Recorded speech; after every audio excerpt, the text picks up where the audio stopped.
A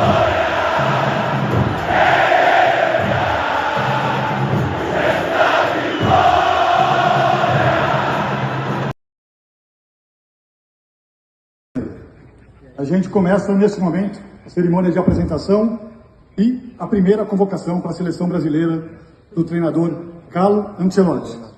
Eu começo chamando aqui ao palco o presidente da CBF, Samir Schaud. Salve, salve meus amigos, um abraço, um casaca no coração de cada um, tamo junto, de volta aqui no nosso canal para mais esse vídeo, mais esse conteúdo, para mais uma edição de Madruga Vasco aqui no canal Vascaíno desde sempre. Para você que ainda não me conhece, é um prazer imenso estar aqui todos os dias. Eu me chamo Álvaro Silva. Galera, peço perdão para vocês, não gravei conteúdo nesse domingo, né? Como já tinha avisado aqui mais ou menos para vocês, fim de semana foi meu aniversário no sabadão, né? Álvaro Silva completando 33 anos aí. Então, meus amigos, eu optei por não gravar neste domingo, dei uma atenção para minha família aqui, dei uma relaxada, que também sou filho de Deus. Até porque também o noticiário esportivo do Vasco estava em baixa nesse domingo inteiro, né? Então não tinha nada para trazer assim de tão importante na manhã de segunda-feira. Então foi por esse motivo, uma que foi meu aniversário e outra que não tinha nada de tão importante assim, por isso eu optei por descansar, né? Dar aquela aproveitada no meu dia. Mas aqui já estamos de volta na nossa rotina, aqui no nosso canal, para mais esse conteúdo, que já é uma rotina aqui de todos vocês, todos os dias pelas madrugadas, início de manhã, sempre aí noite afora, né, pro nosso Madruga Vasco, sempre atualizando vocês com as notícias do nosso Vasco. E hoje não será diferente. Vamos falar, é claro, sobre a rodada do Campeonato Brasileiro. Já tivemos 9 jogos, apenas Botafogo e Ceará encerram essa rodada só no dia 4 do mês que vem, por conta ali de uma questão de organização da tabela da CBF. Mas o Vasco, com a derrota neste momento, é o 15º colocado. A gente vai falar da tabela de classificação do campeonato, vamos falar também dos resultados dos 9 jogos que tivemos nessa rodada, vamos começar a falar de janela de transferências, empresário pode ajudar o Vasco, o atacante Elinho, que jogou no Bragantino, cria do São Paulo, que está no México, vai voltar para o Brasil, a gente vai abordar esse assunto, e diretor de futebol, quem será o nosso diretor de futebol? Vamos falar também sobre Pablo Verratti, que está processando o Belgrano lá da Argentina por salário atrasado. Vamos falar sobre o Jair, que tem situações envolvendo o Jair que pode deixar o nosso clube nas próximas semanas. Vamos falar também da seleção brasileira, né, do Ancelotti que chegou ao Brasil e do Pedrinho, que foi convidado para ser aí o chefe da delegação nos próximos 2 jogos. Vamos falar também, é claro, né, meus amigos, da situação envolvendo Vasco da Gama e Melgar, todo o panorama para vocês aqui. E também vamos abordar, meus amigos, a situação envolvendo os clássicos do Vasco, desde o início aí da gestão do atual presidente, o Pedrinho, tá? Então tem muita coisa importante que nós vamos abordar nesse conteúdo. Então eu peço para você a sua atenção com muita humildade e muito respeito. Já peço para você também deixar aí o seu joinha, o seu gostei. Clica aqui embaixo no botão, se inscreva no nosso canal, se torne membro, dá essa força, é de graça, não custa nada, né? Dá essa força aqui pro amigo de vocês. Se aparecer e par vídeo, clica lá porque você vai ganhar ponto e ajuda também o nosso canal a ganhar ponto para o YouTube recomendar o nosso conteúdo. Vambora, vem comigo então, sem muita delonga, que está começando mais uma edição de Madruga Vasco.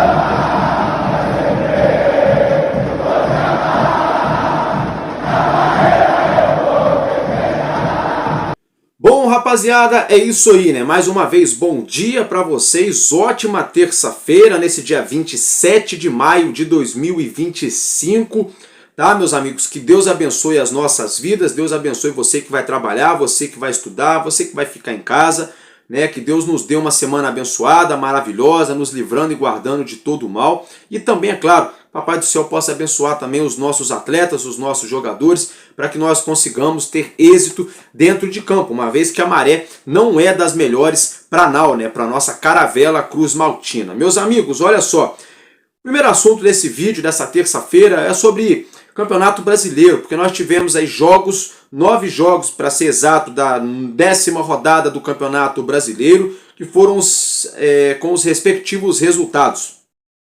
O Fluminense venceu o nosso Vasco por 2-1 de virada no sábado no Maracanã. O Mirassol ganhou do São Paulo no Morumbi por 2-0. O Galo Mineiro não saiu do zero contra o Corinthians. O Grêmio ganhou de 1-0 do Bahia, né, dando uma respirada o tricolor gaúcho na tabela do Campeonato Brasileiro. O Urubu da Gávea venceu o Palmeiras jogando lá em São Paulo, ganhando por 2-0 do líder do campeonato, o Flamengo, que já encosta no Palmeiras, ali apenas 1 ponto de diferença neste momento na tabela. O Sport Recife pontuou, mas ainda não é o suficiente, muito longe, né? O Sport que empatou contra o Internacional de Porto Alegre, jogando na Ilha do Retiro em 1-1. O Vitória da Bahia perdeu, o Santos venceu e respirou na tabela. O Santos chega a 8 pontos. Respirou, acho que foi muito forte o termo, né?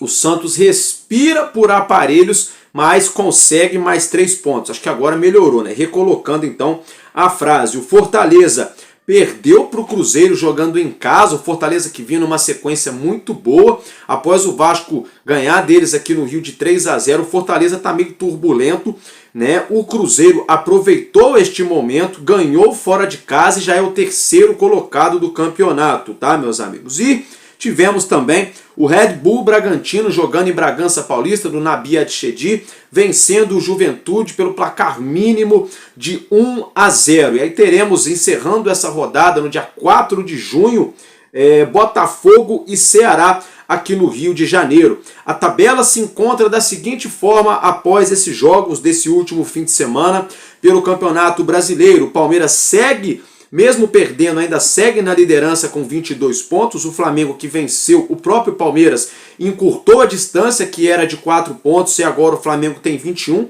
apenas 1 ponto de diferença para o primeiro colocado.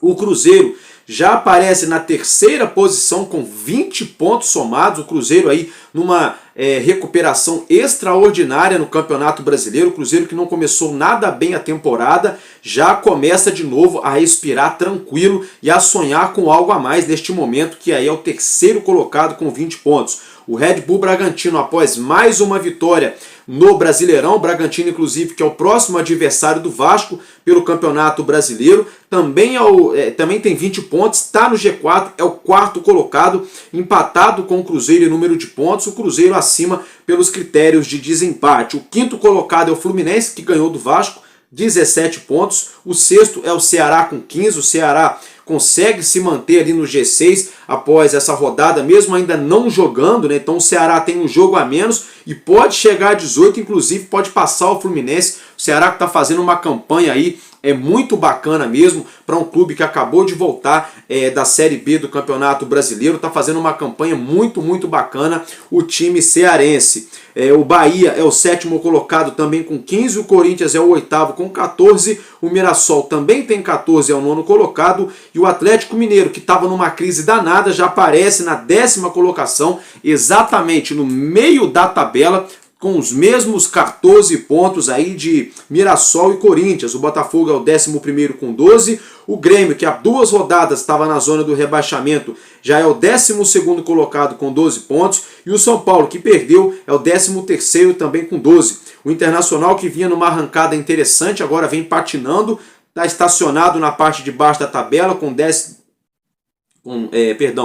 14º colocado com apenas 11 pontos somados. O nosso Vasco perdeu posição, sinal de alerta mais do que ligado. O Vasco hoje é o 15º com apenas 10 pontos, 1 ponto apenas separa Vasco da zona do rebaixamento, porque o Fortaleza é o 16º também com 10, e dentro da zona do rebaixamento a gente observa o Vitória com 9 pontos, e o Santos com 8 pontos, e o Juventude também com 8 pontos. O Sport, que é o lanterna, tem apenas 3 pontos somados, ou seja, se na próxima rodada o Vasco perde, por exemplo, para o Bragantino jogando em São Januário, simplesmente, se o Vitória ou Santos ou Juventude vencerem seus jogos, o Vasco entra na zona do rebaixamento. E aí a coisa pode degringolar. Então o Vasco precisa muito se reencontrar com o caminho das vitórias aí, até porque não vai deixar o Vasco tranquilo não, né? Mas só deixa a gente fora do rebaixamento, né? Isso jogando em casa aqui no Rio, mas o Bragantino é um time chato, é um time bem organizado, é um time que não tem estrelismo, é um time que joga pelo conjunto, todos os jogadores correm um pelo outro, né? Um time ali que dá trabalho, já não é de hoje, que vem aí desempenhando um bom papel no futebol nacional. Então é um jogo complicado, embora seja em São Januário, né, o Bragantino vem numa crescente muito boa e o Vasco vem aí de resultados aí conturbados, né, tirando aquele 3-0 com o Fortaleza, muita emoção, né, aquelas cobranças de pênaltis contra o Operário, nova derrota no Campeonato Brasileiro para o Fluminense de novo de virada, né, então tudo isso deixa o Vasco aí em maus lençóis neste momento. Dentro dessa situação, tá, eu quero falar com vocês aqui sobre o desempenho do Vasco em clássicos, né? Porque já que o Vasco perdeu pro Fluminense no último jogo e deixou a gente mal na tabela, vamos lá. É um levantamento do nosso amigo do arroba, lá do Instagram, do arroba Leandro Menal, tá, gente? 1989, tá? Nosso amigo Leandro Menal, 1989, ele divulgou esse levantamento aí. Vamos lá, você acompanha na sua tela. Clássicos na gestão do Pedro Paulo de Oliveira. Meus amigos, nesse tempo todo aí que o Pedrinho é presidente do Vasco, hein? Contra o Flamengo. Olha aí, meus amigos, são 12 jogos, 8 derrotas, 3 empates e apenas uma vitória. Uma vitória em 12 jogos contra o Flamengo, né, em todas as competições que a gente enfrenta eles. 13 gols que o Vasco sofreu do Flamengo, só marcou 8. Um aproveitamento ridículo, infantil, de 16,3%. Contra o Fluminense foram 8 jogos, 4 derrotas, 2 empates e 2 vitórias. 11 gols sofridos, 10 gols a favor, um aproveitamento de 33,3%. Aí, o que dá uma salvadinha mais ou menos é contra o Botafogo. Ó, 7 jogos, 2 derrotas, 1 empate e 4 vitórias. O Botafogo, como sempre, sendo freguês do Vasco, né? Com 8 gols contra e 9 gols a favor. Aí o aproveitamento contra o Botafogo é o que salva mais ou menos a parada, porque aí o Vasco contra o Botafogo tem um aproveitamento de 61,9%. Aí um panorama geral, juntando aí todos esses clássicos no início da gestão do Pedrinho aqui no Rio de Janeiro. Vamos lá, são 27 jogos. O Vasco só ganhou 7 desses 27 clássicos, tá? 6 empates e 14 derrotas. Então o Vasco tem o dobro de derrotas que tem no número de vitórias. São 7 vitórias e 14 derrotas e 6 empates. O Vasco fez 27 gols em 27 clássicos, né? Uma média de 1 gol por jogo marcado contra os nossos adversários aqui do Rio. E uma média de 1,5 gol praticamente por jogo sofrido, porque o Vasco levou 42 gols nesses clássicos. No aproveitamento no panorama geral é de apenas 33,3%. Ou seja, hoje, com esse elenco que o Vasco da Gama tem contra os times aqui do Rio de Janeiro, em 27 jogos, a cada 3 jogos o Vasco só ganha uma. A cada 3 jogos o Vasco só ganha uma contra os nossos maiores rivais. E não é só contra rival do Rio de Janeiro, é que o levantamento do nosso amigo só nos dá conta dos times do Rio. Mas se a gente começar a levantar aqui jogos contra Cruzeiro, Atlético Mineiro, São Paulo, Internacional, Corinthians, né, Grêmio, que são o clube dos 12, o clube dos 13, né, os gigantes aqui do Brasil, o panorama não é nada legal. E isso é que o nosso presidente falou que o nosso time era para G8 ou mais, né? Agora o nosso time aí, ó, tá no mínimo o dobro para baixo, né? Decepcionando, né? Porque é quase o 16º, né? Então se era pro Vasco ser o 8º, hoje é o 16º. Então o Vasco aí tá pelo menos aí o dobro de posições abaixo onde deveria estar, segundo o presidente do Vasco, o Pedrinho. Então assim, um sinal de alerta mais do que ligado. Não adianta a gente ficar, né, focando em Sul-Americano e Copa do Brasil, que a gente se amarra, o torcedor é apaixonado por Copa, né, mata-mata, toda aquela emoção, passa de fase, aquela coisa extravasa, né, embora a gente não tenha grandes motivos para comemorar nos últimos, pelo menos aí 15 anos, 14 anos, né, desde a última Copa do Brasil e aquele bicampeonato carioca lá em 16, enfim, que dá o alento para o torcedor são as Copas, né? Que você passa um adversário aqui, passa outro ali, tem aquela emoção aqui, aquela emoção ali, mas não adianta você ter um alento num jogo de Copas e você se lascar todo no Campeonato Brasileiro. Então, o sinal de alerta muito mais do que ligado e o Vasco precisando voltar a vencer. tá? Tem que voltar a vencer urgentemente. Tá? Parece clichê, toda semana a gente fala a mesma coisa, mas não tem outro caminho. Não tem outro caminho. Não adianta você ter salário em dia, não adianta você estar aí devagarzinho aí ajeitando as coisas para ter a reforma do seu estádio, não adianta você ter uma recuperação judicial, não adianta você tentar enxugar o elenco, não adianta você trazer novos fornecedores de material esportivo, trazer novos patrocinadores, não adianta você fechar contratos milionários vendendo cota de televisão, não adianta você ter um CT próprio, fazer melhorias nesse centro de treinamento, não adianta você se classificar para uma Sul-Americana, não adianta você ter chego, por exemplo, numa semifinal de Copa do Brasil, se você chega no Campeonato Brasileiro, por exemplo, é rebaixado. Você joga tudo isso por água abaixo. Todo esse planejamento que eu estou enumerando para vocês é jogado por água abaixo. E outra coisa, que é uma das coisas principais hoje dentro do Vasco, que é a questão envolvendo a venda da SAF. Não adianta você negociar, você ter NDAs assinados com potenciais investidores, se você não consegue valorizar o clube na parte esportiva. Então, o Vasco hoje está vivendo ali no fio da navalha, num paralelo muito extremo, sabe? 8 ou 80 a situação que o Vasco está vivenciando ultimamente. O Vasco, por exemplo, se engrena 4, 5 vitórias consecutivas, já pode, por exemplo, avançar para as oitavas na Sul-Americana, pode, por exemplo, avançar para as quartas na Copa do Brasil e pode, por exemplo, sair da zona de risco no Campeonato Brasileiro. Agora, por outro lado, 4 ou 5 jogos que a coisa não acontece, que a bola não entra na casinha, que de fato o time não consegue performar, o que pode acontecer é um Vasco sendo eliminado de 2 Copas, uma nacional e outra internacional, e simplesmente o Vasco pode entrar naquele abismo que todos nós já estamos aí calejados de saber, que ninguém gosta, né? Que é a tal, né, melhor dizendo, da zona do rebaixamento. Então o Vasco é preponderante reencontrar o caminho das vitórias, mas não adianta só vencer hoje, por exemplo, na Sul-Americana de noite, né, e perder de novo jogando em casa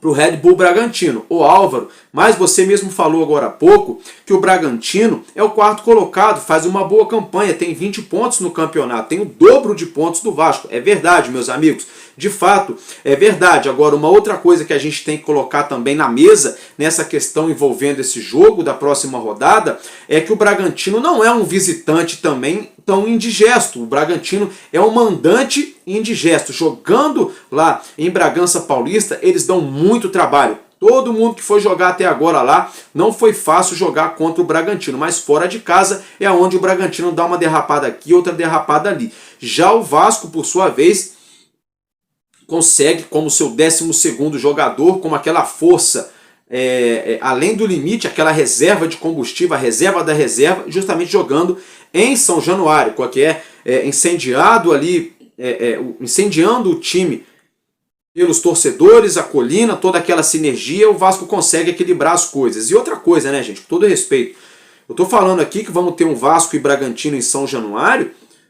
Gente, nós não estamos falando que é um Vasco e Corinthians, não é um Vasco e São Paulo, não é um Vasco Internacional, sabe? É um Vasco e Bragantino, é um time organizado, que dá trabalho, dá, mas se a gente for parar para analisar, a folha salarial deles não é alta como a do Vasco, os nomes ali, vários nomes de jogadores que estão ali, não seriam, por exemplo, titulares no Vasco, como, por exemplo, os próprios goleiros do Bragantino, como, por exemplo, os próprios laterais do Bragantino, talvez um jogador ou outro ali do meio campo, talvez alguém do ataque para compor elenco, quiçá, porque uma coisa é você jogar, com todo respeito, você jogar num clube como o Bragantino, que não tem tanta pressão de torcida, que é um time de um município, de uma cidade, a cidade abraça a equipe, é uma SAF, tudo organizado, você faz o bom trabalho, então o jogador joga leve, joga mais tranquilo. Outra coisa é o mesmo jogador performar em alto nível com a camisa do Vasco, a camisa do Flamengo, a camisa do Corinthians, camisa do Cruzeiro e etc. Então, com todo respeito ao Bragantino, tá? O torcedor do Vasco não pode se apequenar, e muito menos o time. Jogando em São Januário é aquela história, não é mole não, obrigação é ganhar no Caldeirão. Não quero ser incoerente, porque eles são 4º colocado, tem o dobro de pontos do que o Vasco, mas nós estamos falando de um time, de um clube que tem 4 campeonatos brasileiros, de um clube que simplesmente tricampeão continental de um clube de mundiais, de clube da FIFA, do clube de Roberto Dinamite, clube de Edmundo, de Romário, de Bebeto, de vários outros craques, né? Então, assim, tem uma história muito grande, tem um peso muito grande, jogando dentro de casa, o Vasco tem que voltar a vencer. Agora vamos virar a chavinha, já falamos bastante de Campeonato Brasileiro, quero falar com vocês sobre janela de transferência, tá? Situação envolvendo o Jair, o Atlético Mineiro, né? A gente toma conhecimento que o Vasco supostamente teria oferecido o Jair ao Atlético Mineiro, tá? O Atlético Mineiro, por sua vez, supostamente teria rejeitado repatriar o volante Jair. Essa informação no primeiro momento, eu não tenho certeza se essa informação procede, está circulando nas redes sociais, está circulando em alguns veículos que cobrem o dia a dia esportivo do Vasco, mas a diretoria do Galo não teria ali preferência em repatriar o volante, o meio-campista, né, o camisa 8, Jair, tá, meus amigos? Outra situação é que talvez, né, ele estaria sendo especulado no Ceará, né? O dirigente do Ceará ali desconversou, a diretoria do Vasco disse que não tem nada, mas tem especulações aí de que o Ceará estaria de olho na contratação do Jair. Outra situação envolvendo janela de transferência é de que o empresário Giuliano Bertolucci, né, o Giuliano Bertolucci, ele que é empresário do Fernando Diniz, ele poderia inclusive estar ajudando, né, o Vasco nessa janela de transferências aí, simplesmente para trazer mais jogadores, né? Será mesmo, meus amigos? Será que o Bertolucci vai aí fazer esse investimento, vai aí correr atrás? Porque é um investimento, né? Porque assim, ele é empresário do Diniz, ele não tem obrigação de trazer jogadores para o Vasco, né? É claro que todo empresário quer colocar jogador em um monte de clube, né? Às vezes o jogador não tem aquela qualidade para jogar em clube A, B ou C, mas o empresário não quer saber e quer colocar o jogador lá. Mas assim, se for para trazer para o Vasco, que seja jogador de qualidade. Alô, titio Giuliano Bertolucci, hein? Se vai trazer para o Vascão, não pensa só no bolso não. Tem que pensar no resultado dentro de campo para não matar o torcedor do coração, hein? E alô, Pedrinho, com a panelinha aí com quem vai trazer. Nada contra empresário oferecer jogadores para o Vasco, mapear atletas no mercado.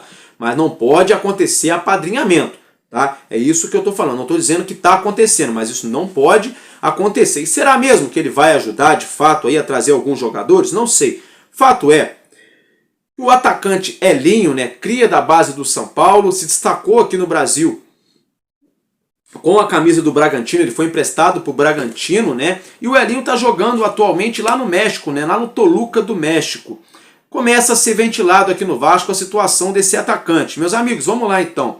O Elinho é brasileiro, tem 25 anos, 1,75 m de estatura, joga como ponta direito, seu melhor pé é o pé esquerdo, está avaliado no Transfer Market hoje em 6,5 milhões de euros, algo em torno de 39 milhões de reais, arredondando para 40 milhões de reais hoje, seria o valor de mercado do atacante Elinho.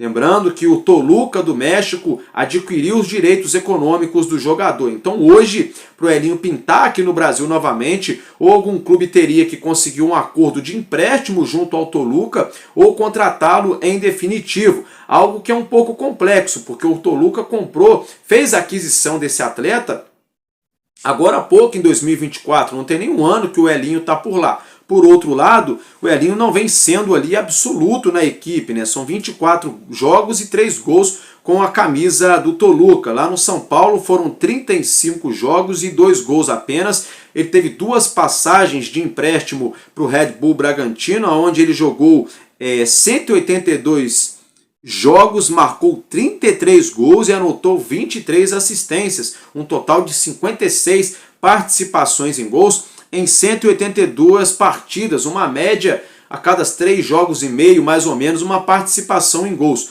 Lá no Toluca, ao que me parece, ele ainda não está tão adaptado, né? Então vamos ter que aguardar para ver se o Giuliano Bertolucci ajudaria a trazer esse atacante Elinho aqui para o Vasco. O Álvaro, é bom jogador, não é bom jogador, vale a pena, não vale a pena? Meus amigos, a minha humilde opinião sobre esse atleta é que é um jogador relativamente novo, ele tem velocidade, pega bem na bola, tem uma certa visão de jogo, inclusive chegou a brigar por artilharia de Campeonato Brasileiro quando esteve atuando aqui no Brasil. Não é um cracaço de bola, mas também não é um pé de rato, tá? E na minha visão, o Elinho ali, tá? Hoje ele tá ali um degrauzinho acima do Adson e do David, que não são maus jogadores, tá? São jogadores que estão até fazendo falta pro nosso elenco. O Adson que já voltou a jogar, mas quando eu falo que ele tá fazendo falta é que ele ainda não engrenou aquele futebol, né? Aquele futebol de aquele 1 contra 1, de dribles, de finalização, de levar aquela jogada na linha de fundo. E o David também, que a gente sabe que o David é um ponta esquerda que tem um faro para gol, que corre bastante, que desafoga bastante ali no corredor do campo. Hoje eu enxergo o Elinho um degrauzinho acima desses dois, do David e do Adson, pela idade, que a idade do Elinho regula com a idade do David e do Adson, mas eu acho que o Elinho tem um pouco mais de velocidade, tem um pouco mais ali de trato com a bola que, por exemplo, o David tem um faro de gol, né? Então eu acho que seria uma característica diferente. Seria bem interessante, por exemplo, hoje, tá? Hoje, olhando nu e cru aí os dados, eu particularmente preferiria o Elinho no banco de reservas do que, por exemplo, o Lloyd Augusto, né? Do que, por exemplo, ali forçar de repentemente ali algum garoto da base que possa queimar etapas, né? Mas assim, se vem para o Brasil ou não é uma outra história. O Toluca nos últimos anos está gastando dinheiro com jogadores aqui no Brasil, não tem dado muita sorte, né? Eles contrataram o Pedro Raul, não deu sorte, o Elinho foi para lá, gastaram um dinheiro, né, relativamente alto nele, também ainda não está jogando aquele futebol em alto nível ainda, a média do Elinho lá é de 9 jogos para participar de 1 gol, né? Quanto aqui no Bragantino era de 3 gols e meio mais ou menos, para 4 gols no máximo ele já participava de 1 gol, né? O melhor clube, né, da carreira do Elinho até agora foi o Bragantino, né? Foram aí quase 200 jogos, né?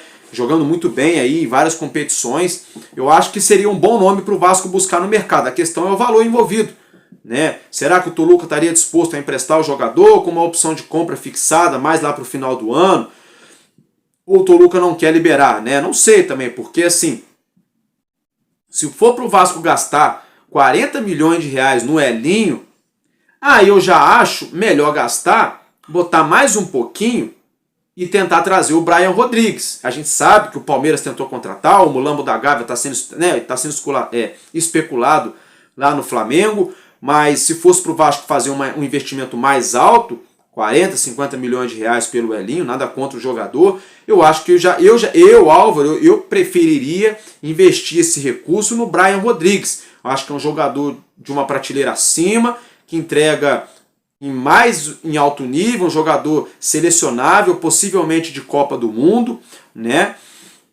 Não sei, agora por outro lado também, o Elinho é um jogador de grupo, é aquele jogador que não é estrelinha, já o Brian Rodrigues já é uma estrelinha, tem tudo isso também. Às vezes chega um cara badalado, o cara não performa, às vezes chega um cara ali mais ali simples, mais humilde, vamos dizer assim, e o cara se encaixa no time e vira indispensável. Como, por exemplo, o Nuno Moreira. Chegou ali mais na dele, coisa e tal, não chegou entre os jogadores mais caros do Vasco e simplesmente, desde quando ele entrou, ele não deixou mais o time. Até quando o Nuno Moreira não joga tão bem, ele joga bem, né? Comparado a outros jogadores que vêm entrando na vaga dele. Então, é complicado isso também. Eu não sei, vamos aguardar para a gente ver qual vai ser o desfecho. Agora, dito tudo isso, falando de janela de transferência, com qual diretor de futebol que o Vasco pretende fazer esse levantamento de jogadores aí? Só dependendo de empresário? Isso me dá muito medo.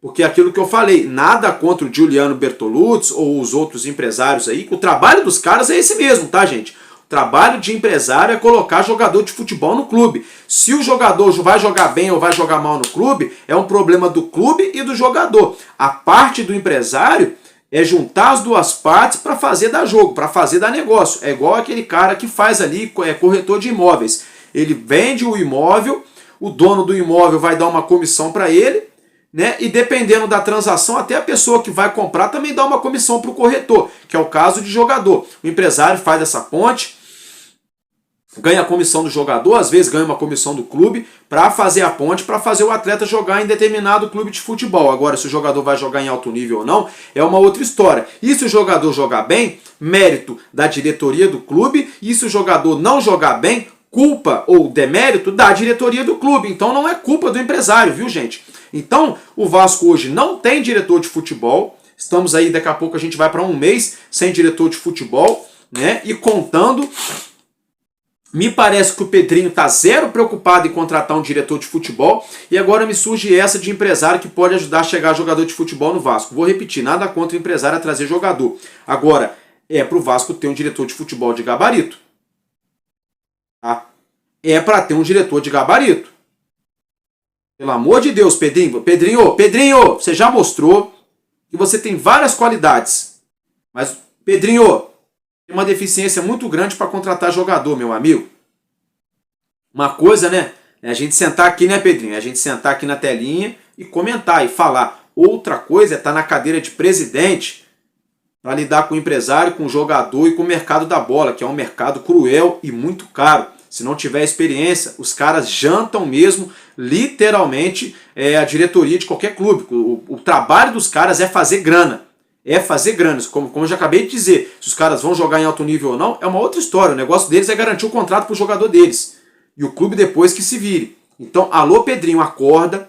Traz um diretor de futebol de gabarito, de experiência, para o Vasco não ser passado para trás. Claro, se o Giuliano Bertolucci quiser ajudar jogadores de qualidade a virem jogar no Vasco, sejam bem-vindos todos os jogadores, o próprio empresário também. Muito obrigado pela moral. Mas vou repetir, o Vasco tem que se respaldar, tem que se cercar dos melhores profissionais, porque a janela está batendo as portas, a gente ainda não tem diretor de futebol. Meus amigos, se tratando agora de Pablo Verrete, viu? Ele está processando o Belgrano da Argentina, cobrando lá 800 milhões de pesos, tá? Em relação a salários atrasados lá ao clube argentino. O Verrete, que é o maior artilheiro do Vasco da Gama, estrangeiro no caso, né? No século XXI, ou seja, nos últimos 25 anos, o Verrete é o jogador estrangeiro que mais fez gols com a camisa do Clube de Regatas Vasco da Gama e agora está cobrando lá o Belgrano. E tem muita gente dando ataque de calcinha por isso. É normal, né? Fazer o quê? Os caras não pagaram, o jogador tem que cobrar mesmo. Todo mundo deve, o Vasco deve, o Corinthians deve, o Flamengo deve, o Palmeiras deve. Um deve menos, outro deve mais, outro deve até as calças, outros não deve quase nada. Mas dever todo mundo deve, né? Agora, eu quero saber uma coisa. Se o Belgrano vai pagar o Verrete ou não, isso compete ao empresário do Verrete, ao Verrete ou ao Belgrano. Eu quero saber se o Vasco está em dia com o Verrete, luva, gatilho, premiações, está tudo certinho. Se tiver, beleza. Se não tiver, tem que pagar também. Simples assim. Rapaziada, se tratando de seleção brasileira, o Carleto, né, o Carlo Ancelotti, desembarcou, chegou ao Brasil nessa segunda-feira para ser aí o novo treinador da seleção brasileira, a seleção pentacampeã do mundo, né? 5 vezes nós somos aí os maiores campeões até aqui do futebol mundial, né? A CBF nessa tentativa de recuperar, de se insurgir novamente com o futebol brasileiro para a próxima Copa do Mundo, muito em cima da hora aí, praticamente um ano antes da próxima Copa, a gente iniciando um novo ciclo. Nós ficamos aí, depois da última Copa, 3 anos pelejando com os últimos treinadores, não deu certo. Algo que é muito alarmante também são jogadores que não estão performando com a camisa da seleção, jogam muito em seus clubes, na seleção não joga bola, né? Então a esperança da CBF agora é que com o Carlo Ancelotti, né, como por exemplo, se ele conseguiu colocar o Vini Júnior, o Rodrigo, entre outros, ali o próprio Casemiro, enfim, jogarem bem lá no Real Madrid, né, a missão dele é fazer esse futebol maneiro também na seleção brasileira. É claro, contando com outros jogadores que jogam como o Richarlison, jogadores que jogam no Brasil, o próprio Andrei Santos, cria do Vasco, foi convocado também, né, que saiu a lista de convocação. Até aí, né, não tem nada a ver com o Vasco, a seleção brasileira e coisa e tal, tem a ver com nós brasileiros, né, a gente gosta de futebol. Só que aí, olha só, a gente toma conhecimento através de uma informação do jornalista do SBT Rio, Lucas Pedrosa, né, de que o Pedrinho recebeu um convite para ser o chefe da delegação da seleção brasileira dos jogos contra Equador e Paraguai. Aí tem vascaíno assim, ó, na rede social, colocando coraçãozinho, emojizinho, não sei o quê. Vamos pra cima. Pera aí. Só vou perguntar uma coisa pra você, torcedor ou torcedora do Vasco. Vamos fazer um raciocínio lógico aqui, né? Se com o Pedrinho, dentro do Vasco, de segunda a segunda, a coisa já não tá legal, o Vasco sem diretor de futebol, um time que era para estar do 8º colocado para cima no Brasileiro, que é 15º, beirando a zona do rebaixamento. Sérios problemas na Sul-Americana, tendo que se classificar. Passou um aperto daqueles na Copa do Brasil. Com uma reforma de São Januário para ser resolvida nos próximos meses. A venda da SAF, aí que surgiu que o Marinakis agora, que o Nottingham Forest está muito bem encaminhado lá em relação à Champions League e outras situações. O Marinakis pode agora voltar a focar aqui em investir no Vasco ou não. A gente não sabe até que pé também isso é verdade. Com uma recuperação judicial em curso, com um imbróglio na justiça com 777, o Pedrinho vai pegar avião com delegação da CBF para ir para o Equador, para jogos contra, não sei se é nem para o Equador, mas para jogos contra o Equador e contra o Paraguai, representando a seleção brasileira. Álvaro, a culpa não é dele, ele recebeu o convite, mas pera aí, pô, ele é presidente do Vasco, pô. O Vasco precisa muito mais do presidente do que da seleção brasileira, pô. A seleção brasileira tem lá o Rodrigo Caetano, acabou de chegar o Carlo Ancelotti, tem um monte de profissional de gabarito no mercado aí, ó. Um monte de gente desempregada boa aí precisando trabalhar, um montão de profissional de outros clubes. Aí o Pedrinho vai lá fazer lacração com seleção brasileira? Com seleção brasileira? Uma piada, isso é uma piada com o torcedor do Vasco. É como se, gente, isso é como se o Vasco não tivesse problema para resolver. É, por exemplo, aqui, como se eu na minha casa, tendo que pagar parcela, só um exemplo, tem que pagar parcela de carro, tem que pagar IPTU, tem que pagar IPVA, tem problema de saúde ali, tem negócio aqui, tem dívida ali, tem uma obra ali que está no meio do andamento, tem problema lá com o banco, tem não sei o que, problema na justiça e não sei o que lá, um monte de rolo para resolver. Aí do nada assim, ó, do nada eu pego ali minha malinha e vou passar 10, 15 dias fora passeando. Dane-se o resto todo. Gente, não, pra mim, tem muita gente que tá adorando, é coraçãozinho, é emoji, é não sei o que, isso aqui lá. Nada contra o Pedrinho trabalhar na CBF, ele ser chefe de delegação de 2 jogos. A questão toda é, o Vasco tá cheio de problema, dentro e fora de campo. O presidente do Vasco não tem que perder tempo agora de lacração atrás de seleção brasileira, não. Ir lá só por causa que o Ancelotti veio, ficar de lacração lambendo lá, não. Tá? Eu não estou entendendo mais nada. A não ser que o Pedrinho faça isso tudo aí para trazer o Rodrigo Caetano na bagagem. Aí beleza. Aí tranquilo. Faz todo esse merchan todo aí, vai lá com a seleção e volta com o Rodrigo Caetano para ser o diretor de futebol do Vasco para a janela. Aí eu aceito. Do contrário, não faz sentido nenhum. Não faz sentido nenhum, porque parece que está tudo muito tranquilo no Vasco. Parece que está tudo certinho no Vasco. E não tá. E não tá. Não está.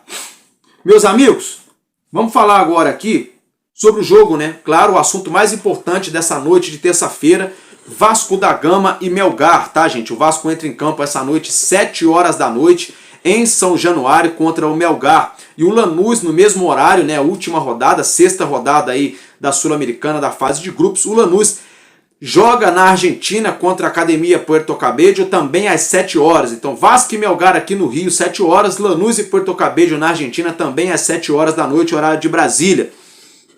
Como você já acompanha a tabela de classificação na sua tela, o Lanús é o primeiro colocado, isolado, já estão classificados, tem 11 pontos.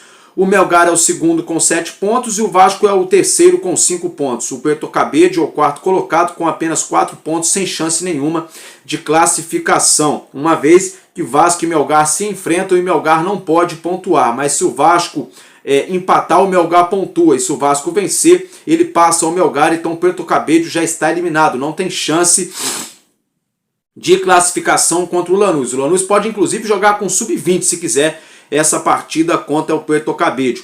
O Melgar tem 7 pontos, o Vasco 5, o Puerto Cabello tem 4.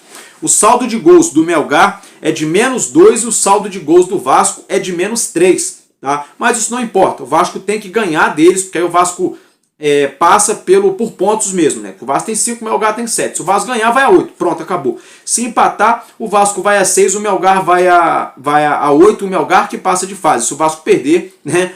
Não precisa nem falar o que acontece também. Então, Hoje à noite é uma decisão no Caldeirão, final em São Januário, né? Se o Vasco vencer, passa, se empatar ou perder, tá fora. Não tem pênalti, não tem nada, né? E é isso aí. A transmissão nessa partida fica a cargo apenas pelo canal Paramount Plus ou Paramount+, tá, meus amigos? A arbitragem fica a cargo do John Ospina, da Colômbia, e o VAR também é de outro colombiano, que é o Keijer Jiménez, tá? O Keijer Jiménez também aí vai trabalhar na cabine do VAR, e o árbitro de campo, só para reiterar, o John Ospina, os dois são da Federação Colombiana de Futebol.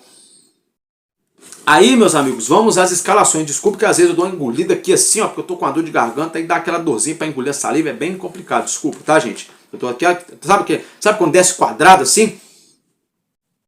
É isso que tá acontecendo comigo. Meus amigos, vamos lá então, vamos aqui para as prováveis escalações de Vasco da Gama e Melgar para o jogo de logo mais em São Januário. Os peruanos treinaram no centro de treinamento do Mulambo da Gávea, né, lá na Gávea, né, treinaram lá para poder tentar ganhar do Vasco, né? Tomara que o Verrete dê uma chineladinha.com neles só para deixarem de ser besta, mas brincadeiras à parte, é o seguinte, o Melgar deve vir a campo com o goleiro Jorge Cabezudo, né? Acho que é Jorge Cabeçudo em espanhol, né? Deve ser. Enfim, com o Alejandro Barros na direita, Pierre Barrios e Leonel Gonzalez na dupla de zaga. Na lateral esquerda, Matias Lontop. O meio-campo com Horácio, Tomás, Walter Tandazzo. Um ataque com Alexis Arias, Henry Cabreira e Percy Liza. Essa é a provável escalação da equipe comandada pelo treinador Walter Ribonetto, né? O time do Melgar, time peruano, que para eles é prioridade também essa classificação na Sul-Americana. Então a coisa tende a esquentar de verdade, porque o Melgar, nos últimos 12 jogos nas competições que disputam, tem um aproveitamento de 4 vitórias, 4 empates e 4 derrotas, tá? Aproveitamento melhor do que o do Vasco, inclusive, nos últimos 12 jogos. E eles vêm aqui para o Rio para passar de fase, para amarrar o jogo. Por quê? Eles sabem que o empate é deles e a vitória também. Então, provavelmente, o Melgar deve tentar surpreender o Vasco nos minutos iniciais, é uma opinião minha.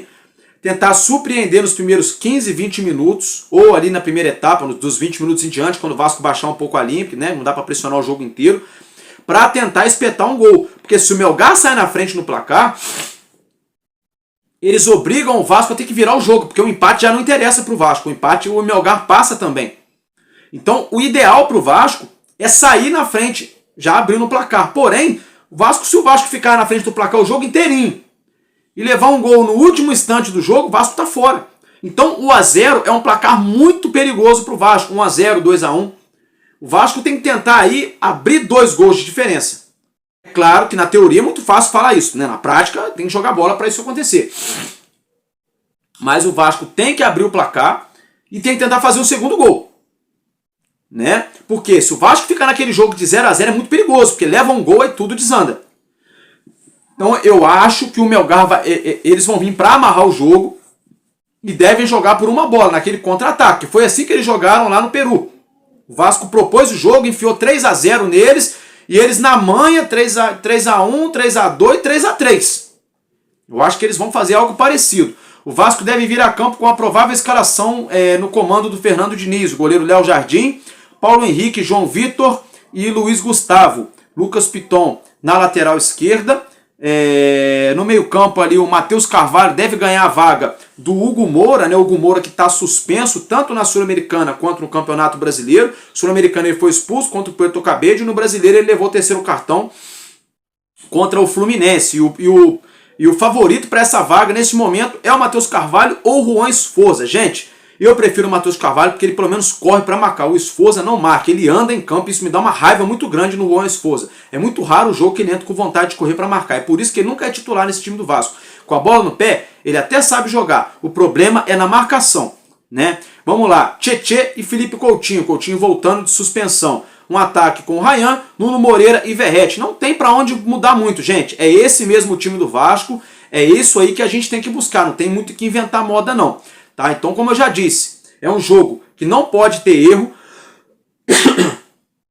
A defesa do nosso time não pode entregar que nem a gente entregou lá no Peru. A gente tem que aproveitar muito bem o apoio do nosso torcedor jogando em casa e, como eu falei, tentar abrir o placar o mais rápido possível para quando o Melgar der uma bobeira a gente tentar matar o jogo. Porque placar 0-0 e 1-0 para o Vasco é um placar muito perigoso. Ou 2-1. É muito perigoso, porque se o Melgar empata no final, ou tá 0-0, eles passam de fase, e aí o Vasco tentando fazer o gol até o finalzinho. Se o Vasco não fizer e no final eles fazem um gol no final, pode não dar tempo de virar. E aí, meus amigos, estamos fora da Sul-Americana. Então hoje é ganhar ou ganhar, é foco na Copa, né? Noite de Sula e foco na Copa. Meus amigos, meu palpite para esse jogo: 3-1 Vascão hoje, vai dar bacalhau. O Vasco vai enfiar 3-0, depois o Melgar faz um para dar aquele sustinho e o Vasco vai ganhar o jogo, vai passar de fase. 3-1, meu palpite, meu coração tá dizendo que é 1-0 Vasco com o Léo Jardim fechando o gol no finalzinho do jogo, sabe? O coração tá dizendo que é um sofrimentinho mais que a gente vai passar. Mas o meu palpite é 3-1. Tá, meus amigos? Eu tô ficando por aqui. A gente se vê nessa noite de terça-feira, depois do jogo do Vascão, se Deus quiser, com a vitória. E é claro, né, a gente avançando aí para a fase de playoffs, para pegar, né, quem vier eliminado da Libertadores. Tô ficando por aqui. Um abraço para cada um de vocês e tamo junto, porque enquanto houver um coração infantil, nosso Vasco da Gama será imortal vascaíno desde sempre. Valeu e valeu, Vasco!